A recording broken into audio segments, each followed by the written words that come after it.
નગરપાલિકા અને મહાનગરપાલિકામાં મતદારે મતદાન કેમ કરવું એના વિશે સમજવાનું. ચાલો સાથે મળીને સમજીએ અને આપણી રાષ્ટ્રીય ફરજને, આપણી ફરજને પૂરી પાડીએ. પહેલી રીત, આ કોઈ પણ વોર્ડની અંદર વધુમાં વધુ 4 મત કોઈ મતદાર આપી શકે છે અને પછી રજીસ્ટ્રેશન બટન દબાવે એટલે એના મત પડી ગયા કહેવાય. આ એક નમૂનો છે. આ વોર્ડની અંદર 9 ઉમેદવાર છે અને મારે પસંદગીના 4 ઉમેદવારને મત આપવાના છે. 1, 2, 3 અને 4 પસંદ કરી અને હું છેલ્લે રજીસ્ટર બટન દબાવું એટલે આ મત પડી ગયા કહેવાય. આ મેં તમને પહેલી રીત બતાવી. હવે તમારી સાથે હું બીજી રીતમાં વાત કરવાનો છું કે આ જ મશીનની અંદર મારે પસંદગીના 4 ઉમેદવારને મત આપવા છે.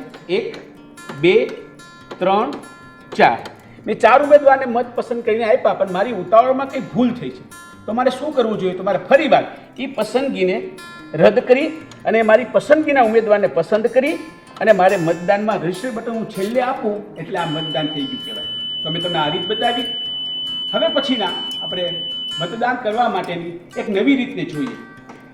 આ મતદાનની અંદર તમને ઉપરનામાંથી કોઈ જ ઉમેદવાર પસંદ નથી તો તમારે નોટા બટનને દબાવી અને તમે રજીસ્ટર બટન દબાવો એટલે તમારો મત પડી ગયો કહેવાય.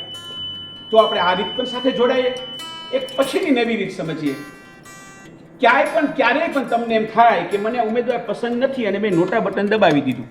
આ બટન દબાવ્યા પછી તમને એવું થાય કે નહીં, મારી આ ભૂલ થઈ છે, મારી ઉપરના ઉમેદવાર મને પસંદગી કરવી છે, તો ફરીવાર આને પસંદગીને નોટાને રદ કરી તમારી પસંદગીના તમે ઉમેદવારને સિલેક્ટ કરી પસંદ કરી અને તમે રજીસ્ટર બટન દબાવો એટલે મતદાન થઈ ગયું કહેવાય. તો આ બધી રીત આપણે સમજીએ. એક રીત ફરીવાર એટલે સમજવાની છે કે એક મતદાર વધુમાં વધુ 4 ઓછામાં ઓછો 1 મતદાન કરે.